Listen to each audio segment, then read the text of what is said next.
श्री कृष्ण जी ने बता दिया क्या हुआ कलयुग का हाल। महाभारत के समय की बात है। पांचों पांडवों ने भगवान श्री कृष्ण से कलयुग के बारे में चर्चा की और कलयुग के बारे में विस्तार से पूछा व जानने की इच्छा जाहिर की कि कलयुग में मनुष्य कैसा होगा, उसके व्यवहार कैसे होंगे और उसे मोक्ष कैसे प्राप्त होगा। इन्हीं प्रश्नों का उत्तर देने के लिए भगवान श्री कृष्ण कहते हैं, तुम पांचों भाई वन में जाओ और जो कुछ भी दिखे वह आकर मुझे बताओ, मैं तुम्हें उसका प्रभाव बताऊंगा। पांचों भाई वन में गए। युधिष्ठिर महाराज ने देखा कि किसी हाथी की 2 सूंड है। यह देखकर उसका आश्चर्य का पार न रहा। अर्जुन दूसरी दिशा में गए। वहां उन्होंने देखा कि कोई पक्षी है, उसके पंखों पर वेद की ऋचाएं लिखी हुई हैं, पर वह पक्षी मुर्दे का मांस खा रहा है। यह भी आश्चर्य है। भीम ने तीसरा आश्चर्य देखा कि गाय ने बछड़े को जन्म दिया है और बछड़े को इतना चाट रही है कि बछड़ा लहूलुहान हो जाता है। सहदेव ने चौथा आश्चर्य देखा कि 6-7 कुएं हैं और आसपास के कुओं में पानी है, किंतु बीच का कुआं खाली है। बीच का कुआं गहरा है, फिर भी पानी नहीं है। पांचवे भाई नकुल ने भी एक अद्भुत आश्चर्य देखा कि एक पहाड़ के ऊपर से एक बड़ी शिला लुढ़कती लुढ़कती आती और कितने ही वृक्षों से टकराई, पर उन वृक्षों के तने उसे रोक न सके। कितनी ही अन्य शिलाओं के साथ टकराई, पर वह रुक न सकी। अंत में एक अत्यंत छोटे पौधे का स्पर्श होते ही वह स्थिर हो गई। पांचों भाइयों के आश्चर्यों का कोई पार नहीं रहा। शाम को वे श्री कृष्ण के पास गए और अपने अलग अलग दृश्यों का वर्णन किया। युधिष्ठिर कहते हैं, मैंने 2 सूंड वाला हाथी देखा तो मेरे आश्चर्य का कोई पार न रहा। तब श्री कृष्ण ने कहा कि कलयुग में ऐसे लोगों का राज्य होगा जो दोनों ओर से शोषण करेंगे, बोलेंगे कुछ और करेंगे कुछ। ऐसे लोगों का राज्य होगा, इससे तुम पहले राज्य कर लो। अर्जुन ने आश्चर्य देखा कि पक्षी के पंखों पर वेद की ऋचाएं लिखी हुई हैं और पक्षी मुर्दे का मांस खा रहा है। इसी प्रकार कलयुग में ऐसे लोग रहेंगे जो बड़े बड़े पंडित और विद्वान कहलाएंगे, किंतु वे यही देखते रहेंगे कि कौन सा मनुष्य मरे और हमारे नाम से संपत्ति कर जाए। संस्था के व्यक्ति विचारेंगे कि कौन सा मनुष्य मरे और संस्था हमारे नाम से हो जाए। हर जाति धर्म के प्रमुख पद पर बैठे विचार करेंगे कि कब किसका श्राद्ध है। चाहे कितने भी बड़े लोग होंगे, किंतु उनकी दृष्टि तो धन के ऊपर, मांस के ऊपर ही रहेगी। ऐसे लोगों की बहुतायत होगी जो परधन को हरने और छीनने को आतुर होंगे और कोई कोई विरला ही संत पुरुष होगा। भीम ने तीसरा आश्चर्य देखा कि गाय अपने बछड़े को इतना चाटती है, बछड़ा लहूलुहान हो जाता है। कलयुग का आदमी शिशुपाल हो जाएगा। बालकों के लिए इतनी ममता करेगा कि उन्हें अपने विकास का अवसर ही नहीं मिलेगा। किसी का बेटा घर छोड़कर साधु बनेगा तो हजारों व्यक्ति दर्शन करेंगे, किंतु यदि अपना बेटा साधु बनता होगा तो रोएंगे कि मेरे बेटे का क्या होगा। इतनी सारी ममता होगी कि उसे मोहमाया और परिवार में ही बांध कर रखेंगे और उसका जीवन वहीं खत्म हो जाएगा। अंत में बेचारा अनाथ होकर मरेगा। वास्तव में लड़के तुम्हारे नहीं हैं, वे तो बहुओं की अमानत हैं।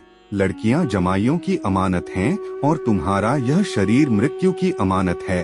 तुम्हारी आत्मा परमात्मा की अमानत है। सहदेव ने चौथा आश्चर्य यह देखा कि 5-7 भरे कुओं के बीच का कुआं एकदम खाली। कलयुग में धनाढ्य लोग लड़के लड़की के विवाह में, मकान के उत्सव में, छोटे बड़े उत्सवों में तो लाखों रुपए खर्च कर देंगे, परंतु पड़ोस में ही यदि कोई भूखा प्यासा होगा तो यह नहीं देखेंगे कि उसका पेट भरा है या नहीं। दूसरी ओर मौज मौज में शराब, कबाब, फैशन और व्यसन में पैसे उड़ाएंगे, किंतु किसी के 2 आंसू पोंछने में उनकी रुचि न होगी और जिनकी रुचि होगी उन पर कलयुग का प्रभाव नहीं होगा, उन पर भगवान का प्रभाव होगा।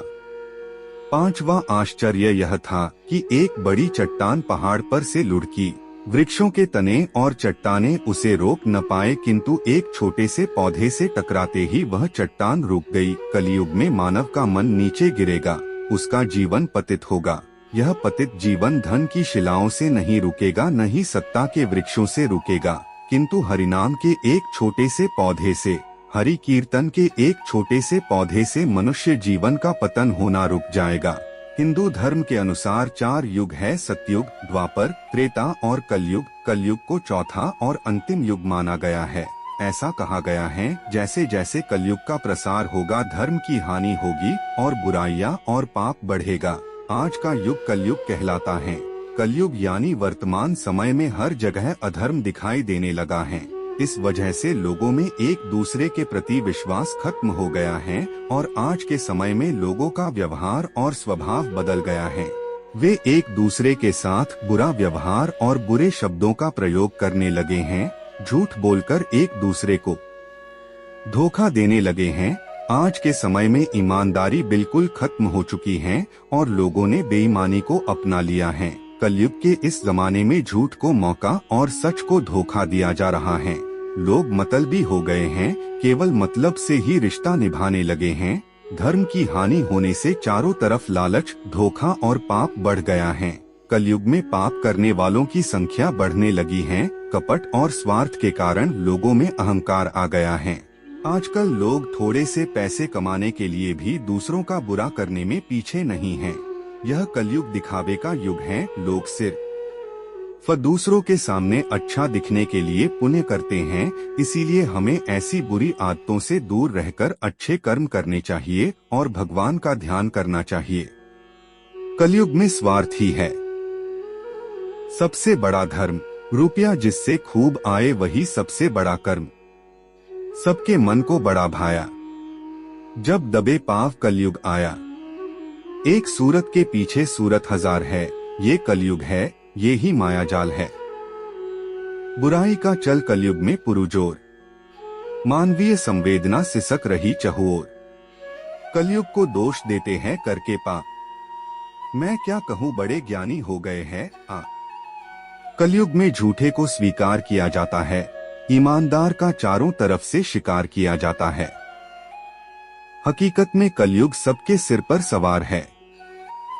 खुद की नजरों में हर कोई बड़ा ईमानदार है। कलयुग में भी पाप का भर जाता घड़ा है।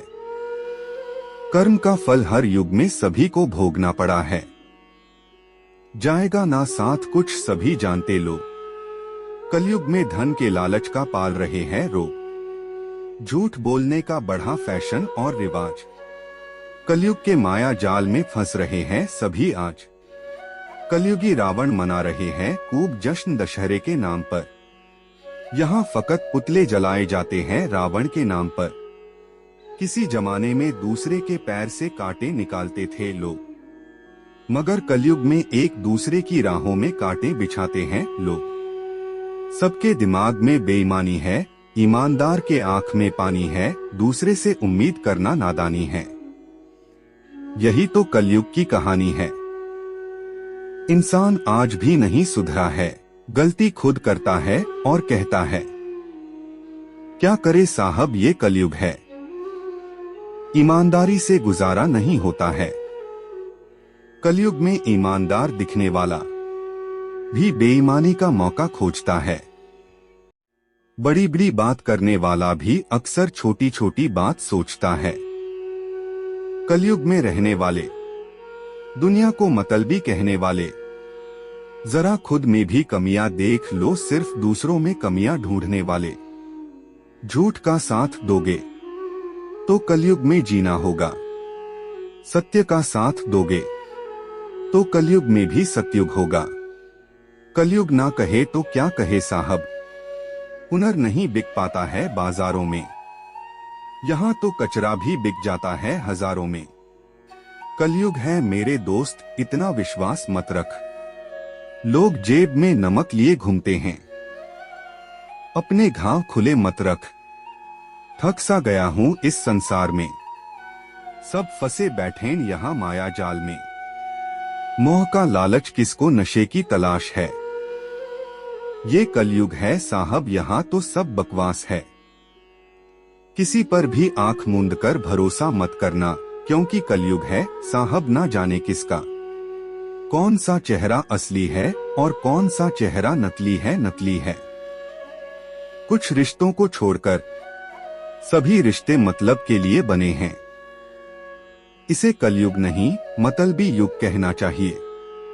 जब तक मतलब है तब तक लोग अपने हैं, वरना दिल के रिश्ते तो अब सिर्फ सपने हैं।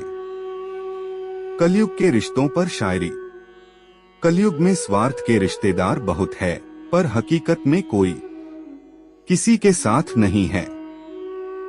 कलयुग में सारे रिश्ते स्वार्थ पर टिके होते हैं। काम खत्म तो पहचान भी खत्म, कलयुग की दुनिया है साहब। कदर उसकी नहीं होती जो सच में रिश्ते निभाता है। कदर उसकी होती है जो सबसे ज्यादा दिखावा करता है।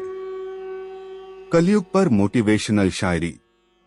ये दुनिया लालच की दास है, बुराई थोड़ा बहुत सबके पास है। हर इंसान कलयुग का शिकार है, फिर भी बेहतर कल की आस है। कलयुग हर बार तुम्हें तुम्हारे लक्ष्य से भटकाएगा। अगर सत्य को तुम ढाल बना लोगे तो यकीन करो वो हार जाएगा। कई लोग कलयुग की दुहाई देकर पाप करते हैं। कलयुग है इसलिए चारों तरफ दोहरे चेहरे भरे पड़े हैं। सच कहा जाए तो माँ बाप कलयुग में भी कपूतों से अच्छे ही होते हैं। ये कलयुग है साहब, यहाँ हर कोई अपना फायदा देखता है। यह कलयुग है, यहाँ ताज अच्छाई को नहीं बुराई को मिलता है। ये कलयुग है साहब, यहाँ झूठे को मौका और सच्चे को धोखा मिलता है। यह कलयुग है जनाब, यहाँ लोग दिल देखकर नहीं औकात देखकर प्यार करते हैं। ये कलयुग है, खुद रावण जैसे कुछ लोगों को रावण का पुतला जलाते हुए देखा है। ये कलयुग है साहब, यहाँ सच पर सवाल खड़े हो जाते हैं और झूठ को बैठे बैठे सच मान लिया जाता है। घोर कलयुग। जब दोहरे मापदंड देखता हूँ मैं तो दिल कहता है कि घोर कलयुग है। घोर कलयुग ने ली पनाह है, अच्छाई ही बड़ा गुनाह है। हर व्यक्ति चाहता है कि सामने वाला ईमानदार हो, लेकिन हम स्वयं ईमानदार होना नहीं चाहते हैं। यही तो घोर कलयुग है। अगर वीडियो अच्छी लगी हो तो वीडियो को लाइक और चैनल पर नया तो चैनल को